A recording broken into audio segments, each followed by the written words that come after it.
¿Cómo le va? Muy buenos días, bienvenidas, bienvenidos. Estamos nuevamente en Apuntes Parlamentarios. El día de hoy vamos a hablar sobre uno de los temas más importantes para la representación política en México, que es la representación de las mujeres en América Latina.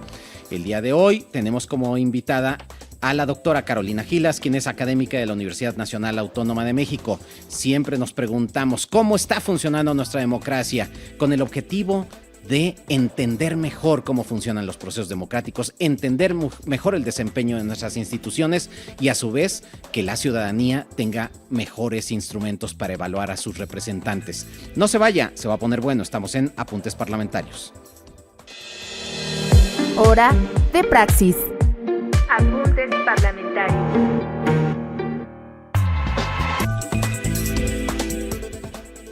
Apuntes Parlamentarios es un programa que busca contribuir a formar mejor ciudadanía, una ciudadanía más informada, una ciudadanía mucho más atenta a los asuntos públicos, más allá de los escándalos que a veces suceden en las campañas electorales, en el debate político. Y una de las formas en las que tenemos que acercarnos hacia la vida política es a través del desempeño de nuestras y nuestros representantes. En los años recientes, usted, querido público que nos acompaña, que nos escucha esta mañana, sabe que hay cada vez mayor representación de mujeres en el Congreso. No solamente de mujeres, también de grupos de la diversidad sexual, también grupos de legisladores afromexicanos, también de algunas otras minorías que han sido históricamente discriminadas. Sin embargo, particularmente en el estudio de la representación política de las mujeres, lo que muchas veces no sabemos es cuánto ha contribuido la presencia de mujeres en cambiar la forma en la que se legisla en nuestros países, particularmente en América Latina. Para discutir este tema, hemos invitado el día de hoy a la profesora Carolina Gilas, quien es doctora en Ciencias Políticas y Sociales por la UNAM, es miembro del Sistema Nacional de Investigadores, es profesora del Centro de Estudios Políticos de la Facultad de Ciencias Políticas y Sociales de la UNAM y tutora del programa de posgrado en Ciencias Políticas y Sociales. La doctora Carolina Gilas forma parte del equipo de investigación del Observatorio de Reformas Políticas de América Latina, el Instituto de Investigaciones Jurídicas de la UNAM y la Organización de Estados Americanos, y coordina el proyecto Representación Sustantiva de las Mujeres en América Latina, del cual nos viene a platicar el día de hoy, porque recientemente se ha publicado una obra que yo le diría, bueno, ahorita nos va a decir dónde localizarla, pero una obra muy importante que publicó la UNAM, que se llama justamente así, Representación Simbólica de las Mujeres en América Latina, que yo les diría es un proyectazo porque nos ha permitido entender cómo se ha diferenciado no solo la forma de entender la representación de las mujeres en América Latina, sino cómo se han implementado las distintas reformas para que haya representación de mujeres en la región. Bienvenida, doctora Carolina Gilas, a Apuntes Parlamentarios. Muchísimas gracias por la invitación, querido Kenvir, que es un placer acompañarte en este espacio. Un gusto saludar a tu público. Gracias, querida Carolina. A ver, quizá lo que yo plantearía como punto de partida sería que si bien nuestro público es un público interesado en los temas políticos, pues no necesariamente todas o todos somos especialistas en la teoría política, la teoría de la representación. Y cuando decimos, a ver, ¿por qué es importante estudiar la representación? ¿Qué tiene que ver conmigo como ciudadana, como ciudadano? ¿Y por qué tendría yo que estar al pendiente de los representantes si cuando voto por ellos lo que estoy haciendo es autorizándoles que tomen decisiones? Y para eso se les paga, para eso tienen un empleo, para eso tienen una actividad profesional y un staff de apoyo y una infraestructura. ¿Por qué entonces yo, ciudadano, tengo que estar interesado al pendiente de esto? Pues justo por eso, ahí está yo creo que la respuesta. La representación es fundamento de la democracia. No existen hoy en el mundo democracias que no sean representativas, inclusive aquellas que consideramos democracias directas o que tienen gran fuerza en mecanismos de toma de decisiones colectivas, en referéndums como en Suiza. Aún así Suiza también tiene mecanismos representativos. O sea, pareciera ser por diferentes razones, por el tamaño de nuestras comunidades políticas, por la complejidad de los asuntos políticos que justo requieren de que la gente se dedique a estos temas de manera profesional o al menos semiprofesional, pues no podemos escapar de la representación, de los mecanismos de representación. Y justamente la representación, la mera idea, se trata de que todos nosotros estamos autorizando a ciertas personas, la estamos eligiendo para que tomen decisiones en nuestro nombre, pero también, por supuesto, en nuestro beneficio, en nuestro interés. Lo que queremos, lo que esperamos de estas personas que llegan a los cargos políticos es que hagan cosas que van a beneficiar a toda nuestra comunidad, a todos que quienes formamos parte de ella.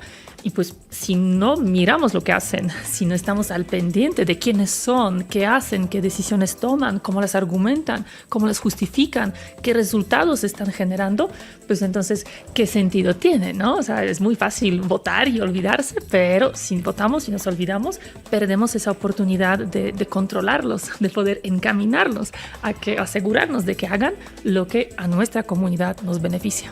Claro, y pensando que en un régimen democrático contemporáneo, la ciudadanía ya no es solo ejercida en un momento estelar que es el día de las elecciones. Es decir, eso ya quedó en el pasado, es decir, no es que no lo hagamos, es muy importante participar en las elecciones, es muy importante tener información sobre quiénes están participando, la oferta de los partidos, la oferta de las candidaturas, pero es igualmente importante que después de ejercer el voto podamos ejercer presión, supervisión sobre las personas que nos están representando. Solo así funciona un régimen democrático, porque podríamos tener representantes en otras esferas, incluso en regímenes no democráticos. A veces hay representantes de ciertos intereses, hay parlamentos en regímenes autoritarios, pero la diferencia con un régimen democrático es que en el régimen democrático, como decíamos, no solo se elige democráticamente, sino que se gobierna democráticamente, y en este caso se ejerce el poder parlamentario también democráticamente, ¿no? Totalmente. O sea, de lo que trata la democracia, además de que nosotros, la ciudadanía, seamos quienes tomemos las decisiones, también se trata de controlar al poder. Claro. Pues, ¿cómo controlamos al poder? Lo controlamos eligiendo, y después, en el siguiente ciclo electoral, pues podemos decidir, evaluando el desempeño de nuestros representantes, si lo han hecho bien, y quizá los volvemos a contratar otro periodo, y claro, si no estamos satisfechos con ese desempeño, pues decimos, ¿saben qué? Adiós, vamos a probar nuevas opciones políticas, nuevas personas, nuevos partidos, nuevas visiones, a ver cómo funcionan. Y justo no es solo cada 3, cada 4, 5, 6 años, dependiendo del sistema político, del cargo, pero también se trata de que ese control que podemos ejercer lo hagamos más frecuentemente. Mientras más frecuentemente lo hagamos, mientras más al pendiente estamos, como bien dices, estamos generando más incentivos para que quienes están en la política hagan esa política para nosotros, ¿no? Es como decía Pitkin, que la representación es actuar en nombre de sus representados, pero también de manera responsable hacia esas personas. Claro, es decir, la democracia tiene múltiples dimensiones, pero particularmente en el tema de la representación, no sustituye a otras formas de democracia, como bien lo decías. Es decir, podemos tener instrumentos de democracia directa. Aquí hemos tenido programas sobre el presupuesto participativo, sobre las consultas populares, etcétera, claro, que son instrumentos, pero que no desaparecen al Parlamento, no desaparecen a los congresos, sino que conviven muy bien. Incluso participa el propio Congreso en estas prácticas. Ahora, cuando tú planteas en este libro como punto de partida, a ver, discutamos la representación, lo haces apoyada con esta noción de múltiples dimensiones o formas de representación, desde pues el trabajo tan relevante de Hannah Pitkin, pero lo que también nos avisas es a veces nos hemos dedicado mucho a estudiar la representación, bueno, descriptiva, para parecer un espejo, o incluso la sustantiva, pero a veces no tanto la simbólica. Platícanos un poco de estos distintos conceptos de representación. Claro, con mucho gusto. Pues Hannah Pitkin, quien es autora de uno de los trabajos más importantes para estudiar la representación política, y en particular es importante esta obra para quienes pretendemos estudiar la representación con lentes de género, con perspectiva de género, perspectiva feminista, habla de que la representación debe ser entendida a través de sus 4 dimensiones. Pitkin dice que la primera de ellas, como la básica, es la formal o formalística. Esa se refiere a lo que hemos comentado, a las elecciones, a ese mecanismo que existe en las democracias mediante el cual nosotros, la ciudadanía, estamos autorizando a quienes van a ejercer la representación en nuestro nombre. Esta dimensión también puede ser, por supuesto, generalizada, es decir, puede tener reglas que favorezcan el acceso de las mujeres al poder, o puede tener reglas que impidan el acceso de las mujeres al poder. Y eso lo hemos estudiado muchísimo en México, en América Latina, en la lógica de las cuotas, diferentes acciones afirmativas y pues finalmente de la paridad que ya varios países de la región la han adoptado. Después tenemos la representación descriptiva. La descriptiva, como bien dices, es esa idea del espejo, de que la composición de un cuerpo legislativo debería ser similar a la composición de la sociedad a la que este cuerpo representa. Pues en esa lógica, si las mujeres somos la mitad, de hecho, un poquito más de la mitad de la sociedad, pues también deberíamos tener esa representación alrededor de la mitad de los escaños en un congreso. Eso aplicaría para otras identidades que comentabas al inicio del programa, para personas de pueblos indígenas, para personas afro-mexicanas, para otras categorías que consideremos relevantes. Eso también lo hemos estudiado muchísimo y sabemos que hemos llegado a fantásticos resultados en México.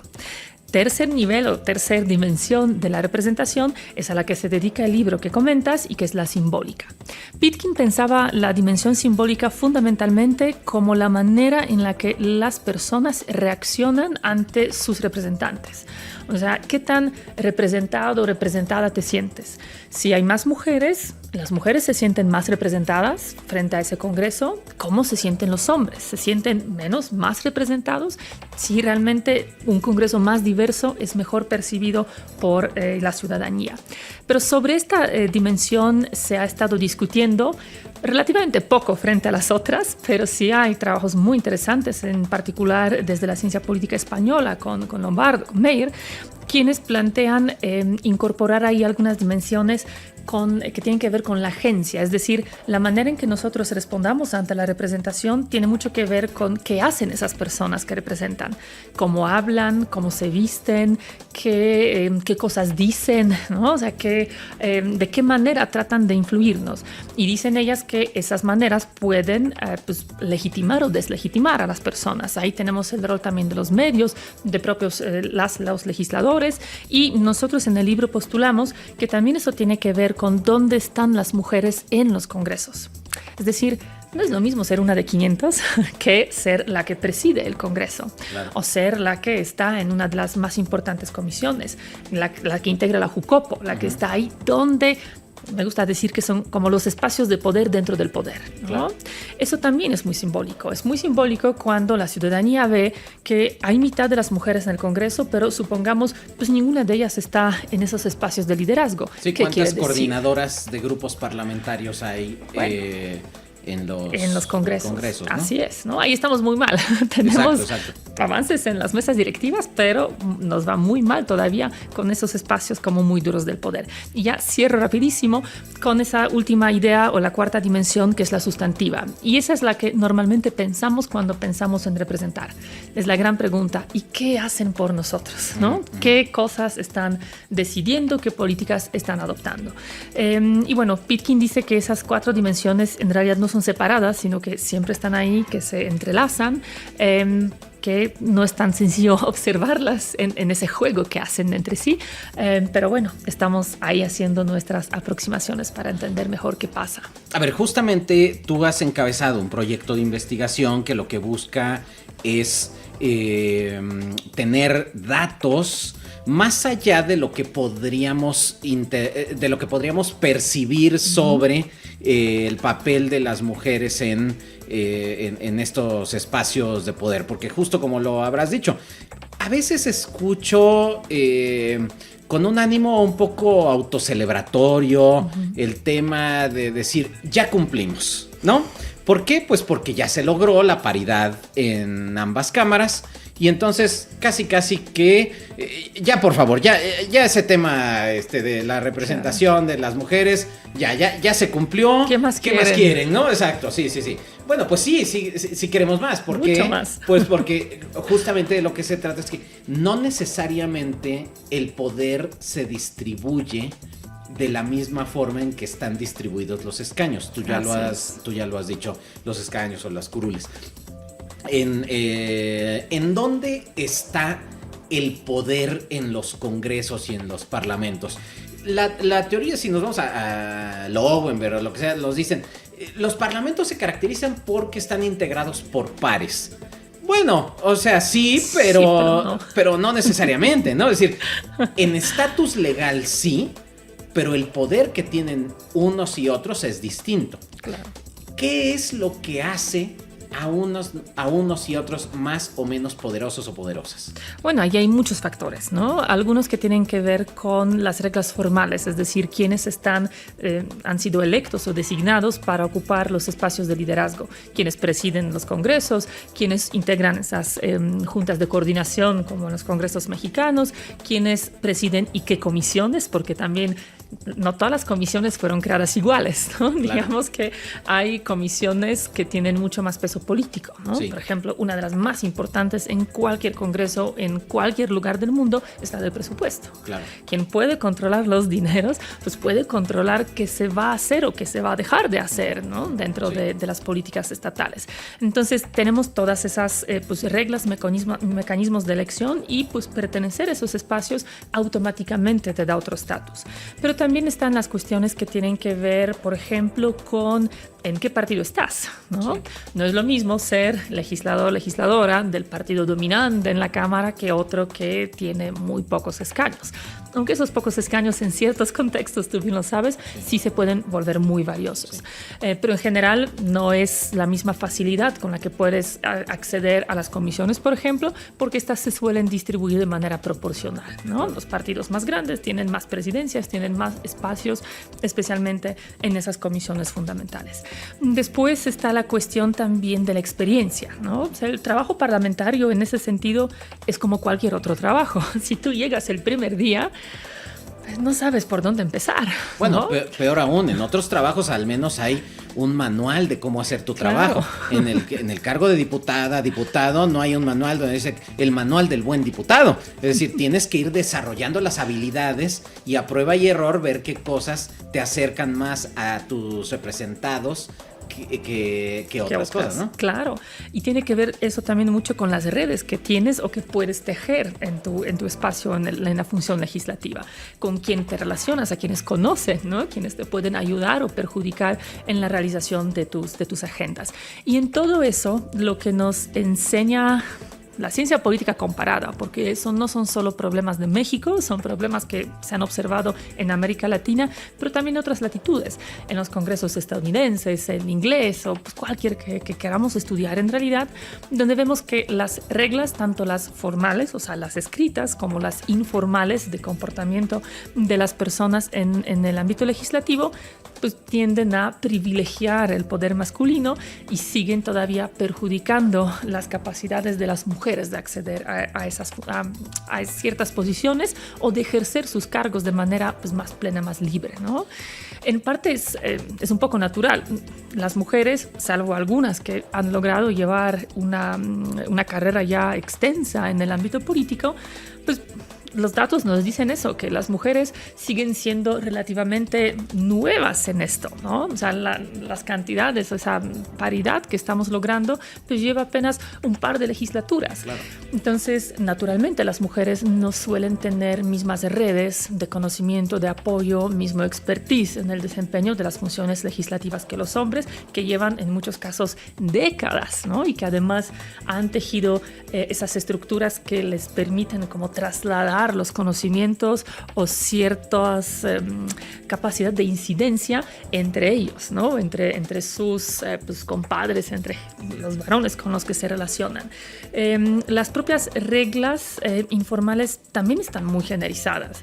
Para el libro hemos entrevistado las diputadas en los 8 países de América Latina que analizamos, que son Argentina, México, Costa Rica, Ecuador, El Salvador, Brasil, México y Perú. Y en todos esos casos las mujeres, y Bolivia, perdón, se me fue el octavo, y en todos los casos las mujeres, una de las cosas que señalaban, además de violencia, que ha sido un patrón presente en todos los casos, que las reglas de trabajo no son compatibles con los roles que todavía desempeñan las mujeres. Eso de que se sesiona de madrugada. Presupuesto, o sea, si no se aprueba a las 5 o 6 de la mañana, parece que está, ¿no? La idea de aprobar el presupuesto a mediodía pues, está como muy fuera de la lógica o de la práctica parlamentaria. Y eso es muy distinto para hombres y para las mujeres. Sí. Los hombres suelen estar acostumbrados que pues, lleguen tarde a la casa, pues no importa, ya hay alguien que se ocupe de los hijos, de las compras, de las tareas del hogar y pues su traje, su camisa planchada y la corbata van a estar listos para tomar cafecito al día siguiente y seguir, ¿no? Sí. Las mujeres no. Las mujeres son las que están preocupadas por quién va a ver por sus hijos, quién los va a acostar, quién los va a llevar o regresar de la escuela. De género, ¿no? Todo lo que sigue siendo muy cargado hacia las mujeres en nuestra sociedad. Entonces, por donde mires, ¿no? Son diputadas, son legisladoras locales, federales, o sea, son mujeres, tenemos que reconocer que están en espacios de privilegio, de élite, ¿no? Frente a las que estamos viviendo una vida de ciudadanía de a pie. Y aún así enfrentan mismas dificultades que enfrentamos todas nosotras. Claro. Sí, hay un reporte incluso de la Unión Interparlamentaria que hizo una encuesta a nivel mundial en legisladoras y uno de los hallazgos más sorprendentes, bueno, no sé si sorprendentes, pero más preocupantes, es que el 82% de las legisladoras entrevistadas reportaron haber sufrido eventos de violencia política en sus parlamentos. Y este tipo de violencia muchas veces se cree que solamente es golpes, que ya hubo una pelea en el parlamento. No, a veces hay, y lo hemos visto, comentarios sexistas, discriminación por el hecho de ser mujer, etc. Y estamos hablando de mujeres diputadas, es decir, de mujeres con poder. Con poder, exactamente. Entonces, si este tipo de amenazas, de acoso, de comentarios sexistas, etcétera, existe en esos espacios, pues evidentemente esto repercute en la forma en que ejercen la representación, porque entonces, ¿cómo se van a desenvolver en un entorno en el que no tienen la garantía de que sus comentarios son escuchados, etcétera, o que en una comisión son interrumpidas, sus comentarios no son relevantes, mientras que si lo emite un diputado con más experiencia, etcétera, entonces sí se incluye en el dictamen, etcétera. Esto, por supuesto, que afecta la calidad de la representación, pero también afecta la calidad de nuestras democracias, ¿no? Claro que sí, porque esa idea que decías hace rato de que son iguales todas, claro, todos quienes acceden a los cargos, quienes se representan, pues ahí vemos que no. O sea, en papel, claro, todos son diputados, tienen mismos derechos, mismas obligaciones, pero la manera en que se construyen las relaciones al interior de los legislativos no son igualitarias y les falta mucho para que sean igualitarias. Y eso, pues, imagínate, ¿cómo podemos pensar que las mujeres tienen la capacidad igual de representar, que pueden desempeñar sus funciones con convicciones, con libertad, encabezando las agendas que consideran relevantes? Pues cuando escuchan que pues lo suyo no es importante, que lo que ellas dicen vale menos, que calladitas se ven más bonitas, que de estas agendas, o sea, ni lo intentes, porque si sigues con este tema, eso pasa en particular con algunas agendas feministas como derechos reproductivos, derechos sexuales, si sigues con esta agenda no te volvemos a postular, no te vas a reelegir, o olvídate de ser candidata a presidencia municipal, o de ascender a la gubernatura, o llegar al Congreso Federal. Eso es algo que vemos en congresos estatales, es lo que vemos en el Congreso Federal, que vemos en México y en toda América Latina. Claro. Vamos a ir a una pausa en Apuntes Parlamentarios, pero cuando regresemos quisiera pedirte que nos platiques del proyecto de investigación, de cómo le hicieron, porque es muy interesante. Además tienen un portal de internet donde se puede consultar. Que nos platiques todo esto, algunos de los hallazgos más importantes de tu propia investigación, ¿sale? Vamos a una pausa y regresamos. Estamos en Apuntes Parlamentarios. Estamos de vuelta en Apuntes Parlamentarios, estamos hablando sobre la representación simbólica de las mujeres en América Latina y tenemos como invitada a la doctora Carolina Gilas, quien es profesora, investigadora de la Universidad Nacional Autónoma de México en el Centro de Estudios Políticos de la Facultad de Ciencias Políticas y Sociales. Es además una experta en temas relacionados con la representación política de las mujeres y grupos subrepresentados, democracia y elecciones, así como especialista en los avances disciplinares de la ciencia política encaminados a la inclusión de la perspectiva de género. Es integrante de la red de politólogas No Sin Mujeres y nos estaba platicando sobre un interesante proyecto de investigación sobre la representación simbólica de las mujeres. Platícanos cómo lograste reunir a todas estas voces tan importantes de América Latina, cuál era el objetivo y qué es lo que lograron con este proyecto. Claro, encantada. Pues fíjate que la mayor parte de lo que hemos logrado fue justo gracias a la red de politólogas. Todas las mujeres que participan en el libro, somos la mayoría de mujeres, pero sí hemos invitado a un par de colegas varones. Y aquí pues me refiero a Katia Uriona de Bolivia, Flavia Freidenberg, a Eugenia Aguirre de Costa Rica, Mariana Caminotti de Argentina, Karen Garzón Sherdiek de Ecuador, Lorena Umaña, mexicana, pero representando El Salvador en este caso. Tenemos a Débora Tomé y Natalia Luchola de Brasil, a Georgina Sosa Hernández, Betilde Muñoz Pogosian, venezolana, estadounidense, integrante de la OEA, a Luz María Cruz Parcero, y bueno, todas ellas, todas nosotras, estamos en la red de politólogas y ese fantástico proyecto que reúne ya más de 800 politólogas de América Latina y el mundo, pero que estudian América Latina, nos ha permitido identificarnos, conocernos, vernos en diferentes espacios y pues tejer esas redes que nos permitieron trabajar juntas.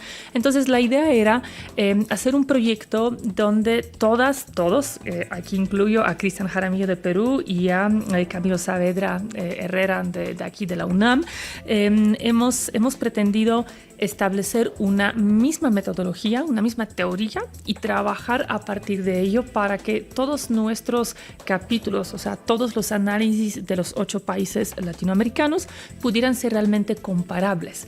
Que luego tú sabes bien que la dificultad de reunir un grupo de investigación pues suele llevar a que cada quien, digamos, lo hace como prefiere, como entiende, desde sus propias perspectivas. Y aquí pues nos pusimos ese reto de hacerlo de manera conjunta. Nos hemos reunido muchas veces, lo hemos discutido, hemos planteado y llegamos a una idea de que la representación simbólica hay que analizarla, hay que verla justo desde los espacios de poder dentro del poder. Es decir, dónde están las mujeres en los congresos, si los presiden, si integran sus órganos directivos, si integran sus comisiones, qué tipo de comisiones, si esa integración es generalizada o no. Pero también hemos mirado cómo hablan los congresos, que yo creo que es un aspecto fundamental. O sea, cuando los congresos hablan a la ciudadanía, presentando su labor, explicando su labor, ¿visibilizan a las mujeres o no? O sea, ¿hablan de manera incluyente o no? Nos hemos preguntado también sobre cómo son las relaciones de género al interior de los congresos. Por ejemplo, si existen los órganos que auxilian a los legisladores en presentación de iniciativas legislativas con perspectiva de género, si hay órganos al interior que pretenden garantizar la igualdad, la equidad de género entre el funcionariado que apoya al trabajo legislativo legislativo y finalmente también hemos mirado un poco los discursos que se dan y ahí nos hemos enfocado en los discursos que se dan en las aperturas de los congresos. Entonces hemos juntado bases de datos para poder analizar estas dimensiones. Hemos entrevistado a las legisladoras pretendiendo que sean de todos los partidos políticos, aunque ahí en algunos países como en El Salvador tuvimos dificultades pues, por obvias razones claro. con esto. Sí, en un contexto de mayor control político, pues también Así menos es. libertad para hablar por parte de informantes, ¿no? Totalmente. Pero bueno, hemos juntado toda esa información para poder hacer pues los capítulos dedicados a cada uno de los estados, para poder hacer un análisis comparado de estos casos y también nos pareció fundamental incluir ahí un análisis sobre el rol de los medios de comunicación. En qué medida los medios de comunicación legitiman a las mujeres, cómo reflejan o cómo contribuyen a esa representación simbólica de las mujeres o cómo la perjudican en muchos casos. Y finalmente también queríamos mirar las buenas prácticas, o sea, a partir de legislaciones, normas identificadas y a partir de lo que nos comentaban las legisladoras, queríamos identificar qué cosas se podrían replicar, cuáles podrían ser las recetas para mejorar la representación simbólica de las mujeres. En la segunda parte del libro, ustedes, bueno, lo que haces es organizarlo a partir de grupos de países por distinto grado de representación descriptiva. En los hallazgos ustedes encuentran patrones, es decir, sí hay a mayor grado de representación descriptiva, mejor desempeño en materia de representación simbólica. Sí, pero no. O sea, sí, pero con matices, ¿no? Así es. O sea, en general, en efecto, es así. Cuando hay más mujeres o mientras más mujeres hay en los escaños en los congresos, es más probable que las mujeres estén en los órganos de dirección y que las mujeres estén en las comisiones. Porque, perdón, permítame interrumpirte. A ver, lo que pasa es que en ocasiones se contraargumenta diciendo, es que también las prácticas machistas no son solo propias de los hombres. Es decir, hay también mujeres que reproducen discursos de discriminación hacia las mujeres o que no legislan o no promueven una agenda con perspectiva de género. Y entonces en ese contraargumento se amparan quienes quieren frenar este tipo de iniciativas. Y lo que se tiene que demostrar con evidencia es que, por el contrario, es decir, en la medida en que hay más mujeres, hay más posibilidades de que haya legislación con perspectiva de género, pero también un mejor desempeño en representación simbólica. Claro, creo que ahí hay dos dimensiones en lo que comentas, ¿no? Porque la parte de que las mujeres reproducen el machismo, a mí de plano no estoy de acuerdo con esa idea, con esa postura. O sea, a ver, las mujeres vivimos en una sociedad machista, pues necesariamente, al menos en alguna medida, en nuestras vidas y nuestro desempeño laboral, profesional, donde sea, no solo político, pues claro que pues, aprendemos a lidiar con eso, ¿no? Y nos tratamos de cambiar las reglas del juego, pero también en alguna medida nos adaptamos, sobrevivimos bajo esas reglas, ¿no? Entonces, más que reproducirlo, pues estamos simplemente inmersas, tratando de mantener el cuello por encima del agua, ¿no? Y en la otra parte, en esa idea de que hay mujeres que no avanzan agendas de género, creo que también hay que ser muy cuidadoso y pensar que las agendas de género pueden ser muchas cosas. Es decir, las agendas de género para las mujeres no necesariamente implican una agenda feminista.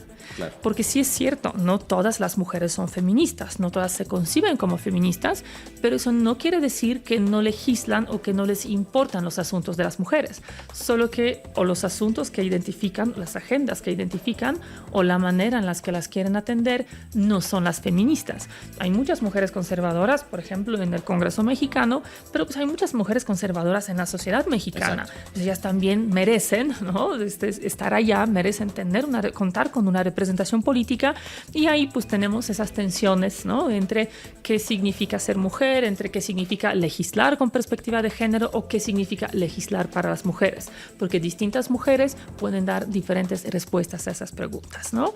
Y creo que pues si el feminismo es una idea que busca autonomía plena de las mujeres, pues esa autonomía también abarca eso, ¿no? Abarca la manera en que las distintas mujeres van a poder entender el feminismo o poder entender el género y su rol en promover la igualdad de género. Y bueno, regresando a tu pregunta, brevemente, lo que sí hemos visto, en efecto, insisto, más mujeres sí implica más mujeres en los espacios de poder. Sin embargo, los patrones de este acceso siguen siendo generizados. Una de las cosas que está muy presente en todos los casos es que las mujeres tienden a presidir y a integrar en mayor medida las comisiones que la literatura llama blandas entre comillas, obviamente. Ajá. Y esas comisiones blandas, pues yo diría que son muy importantes para la ciudadanía, pero pues no son esas por las que los legisladores se pelean por tener, claro. Exactamente, ¿no? Esas blandas estarían justo las que tienen que ver con el género, ¿no? Mujeres, igualdad de género, la niñez, juventud, bienestar, cultura, o sea, todo ese tipo, exactamente, todo ese tipo, pues, de temas que son fundamentales para el bienestar social, pero donde no está ese poder tradicional. No es la disputa por el poder político. Exactamente. Ajá. Allá es donde dominan los hombres, ¿no? Ajá. En esas comisiones de presupuesto, de seguridad, de puntos constitucionales, donde hay control político, dominan en su presidencia, en su integración a los hombres. También, aunque los congresos lleguen a ser paritarios o casi paritarios, eso no necesariamente implica que las reglas de la vida interna, las relaciones que se dan adentro, cambian. En todos los países, desde niveles de representación descriptiva más baja, como en Brasil, ¿no? En propio Salvador, incluso en los contextos paritarios, donde tenemos a México, a Costa Rica, muy cercano a Argentina, está presente la violencia contra las mujeres. Las mujeres la reportan, lo que hemos comentado hace un ratito, actos de acoso de diferente tipo, de violencia simbólica, de violencia verbal, de los ataques, de las amenazas, de intentos de silenciamiento de sus agendas. Es un patrón que vemos en todos lados.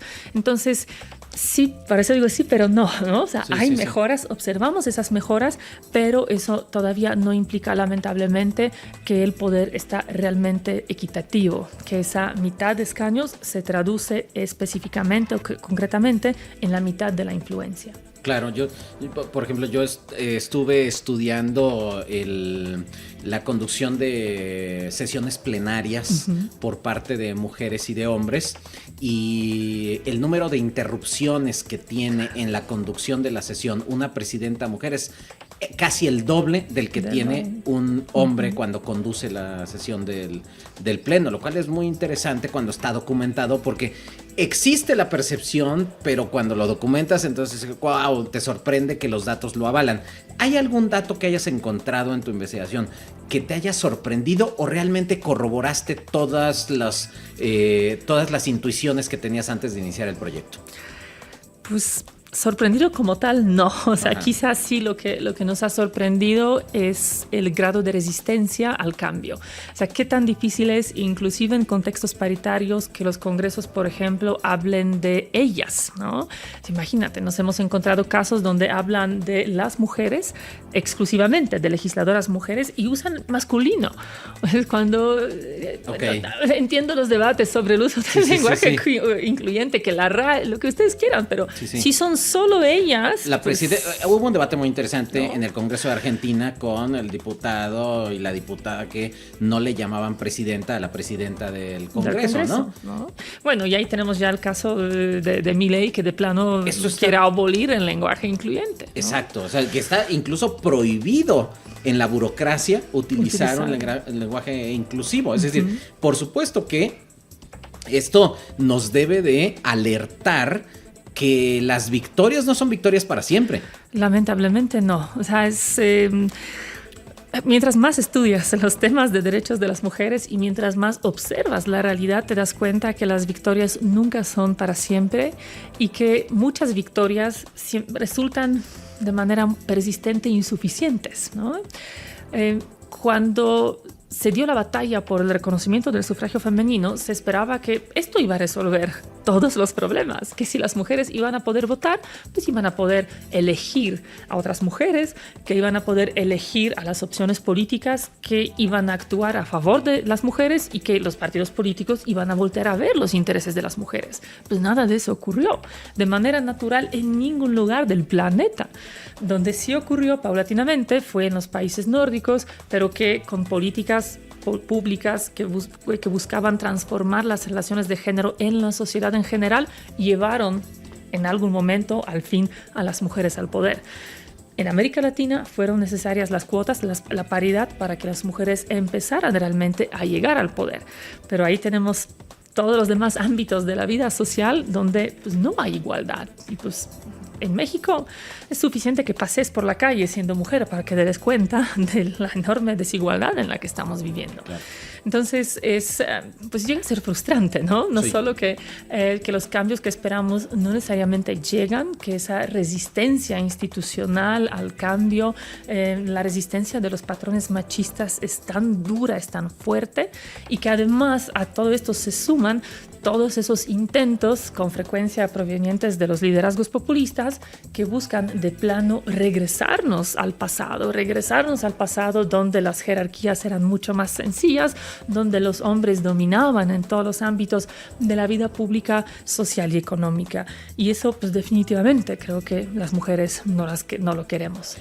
Sí, y si pensamos y te obligo un poco, te presiono un poco para que nos digas qué países de América Latina tienen un mejor desempeño frente a otros, y particularmente en el caso de México, que siempre, digamos, debemos de reconocer todo lo que se ha avanzado en México, sin que eso eche las campanas al vuelo y que digamos, ya lo logramos, ya estamos del otro lado. ¿Qué podríamos decir? ¿Qué patrón encuentras en aquellos países en los que no se ha avanzado? ¿Cuáles son las principales razones por las que no se ha avanzado? Pues fundamentalmente, o quizá hay como dos patrones. Parte puede tener que ver con presencia de las fuerzas políticas populistas o con pues, aspiraciones autoritarias o dictatoriales. Okay. Eso también sería un patrón que observamos en general en el mundo, donde este tipo de fuerzas políticas, también ahí sumaría la presencia de los partidos políticos confesionales, vinculados o influenciados por las iglesias evangélicas pentecostales, neopentecostales, buscan limitar los derechos de las mujeres y bueno, de otras personas que tampoco se conforman, se comportan de acuerdo con el patrón pues, dominante de masculinidad heterosexual. Esa sería una de las cuestiones. Y la otra, de por qué no avanzan, quizá tiene que ver con que no se articula ese pues, triángulo que hemos identificado en otras investigaciones. En un libro que publicamos hace como año y medio, coordinamos con Flavia Freidenberg sobre la construcción de las democracias paritarias en América Latina. Y ahí lo que hemos visto, porque hemos analizado los 18 países, cuál fue su ruta de cuotas de la paridad, hemos visto que para que esto funcione se necesitan tres cosas. Se necesita legislación efectiva, pero la legislación de por sí no es suficiente. Eso nos había pasado mucho tiempo en México, ¿te acuerdas?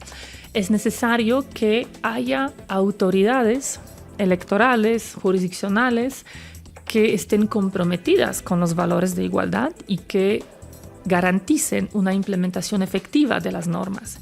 Y en tercer lugar, es necesario que existan movimientos de mujeres, movimientos feministas, organizaciones de sociedad civil que tengan la conciencia, el interés y que estén dando seguimiento a ese cumplimiento, que denuncien los incumplimientos y que estén presionando a los partidos políticos y a las autoridades para que tomen decisiones pues, a favor de las mujeres, a favor de la representación igualitaria.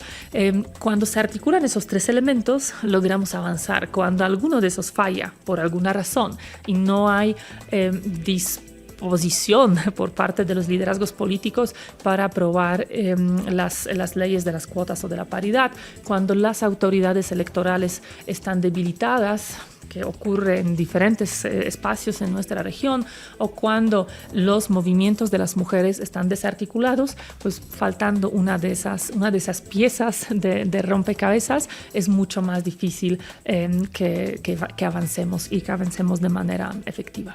A ver, ya estamos por irnos en apuntes parlamentarios, pero al final ustedes identifican una serie de buenas prácticas y digamos que si tuvieras esa varita mágica para poder estandarizar las políticas en América Latina en beneficio de la representación de las mujeres, ¿cuáles serían las medidas más urgentes a tomar para avanzar en esa agenda? Pues si se trata de la representación descriptiva del acceso, que sigue siendo agenda pendiente en muchos países, yo creo que una implementación de la paridad, obviamente ya dependiendo del contexto, el estándar de las reglas mexicanas es realmente muy, muy alto y podría ser un muy buen panorama. Quizá es un referente, ¿no? Sí, definitivamente paridad. Es un referente en la paridad y la paridad en todo, ¿no? Todo Exacto, lo que hemos construido es realmente pues, del nivel más alto en la región, pero también es muy interesante la solución que encontraron en Ecuador para darle una salida, un camino hacia la paridad, pero no tan radical, al menos en términos temporales, porque desde 2007, con las reformas que han estado adoptando, bueno, con la reforma que adoptaron, acordaron un incremento de 5% en cada ciclo electoral para llegar hasta la paridad. Entonces, esa también quizá puede ser la solución para los países que están todavía muy retrasados, pero donde no hay esa voluntad tan fuerte de legislar paridad en todo mañana, ¿no? De otras cuestiones, yo creo que donde hemos avanzado en México también, paridad en el acceso a los recursos financieros de campaña, eso también hace un gran cambio. Es necesario avanzar en la legislación y mecanismos efectivos de denuncia y protección para las mujeres víctimas de violencia, y yo creo que es fundamental y es indispensable que las mujeres colaboren entre ellas y que colaboren más allá de las divisiones partidistas. Esto también es cada vez más difícil de lograr en ese contexto de altos niveles de polarización. Claro. Y finalmente, que yo creo que no podemos seguir mirando solamente la cuestión política.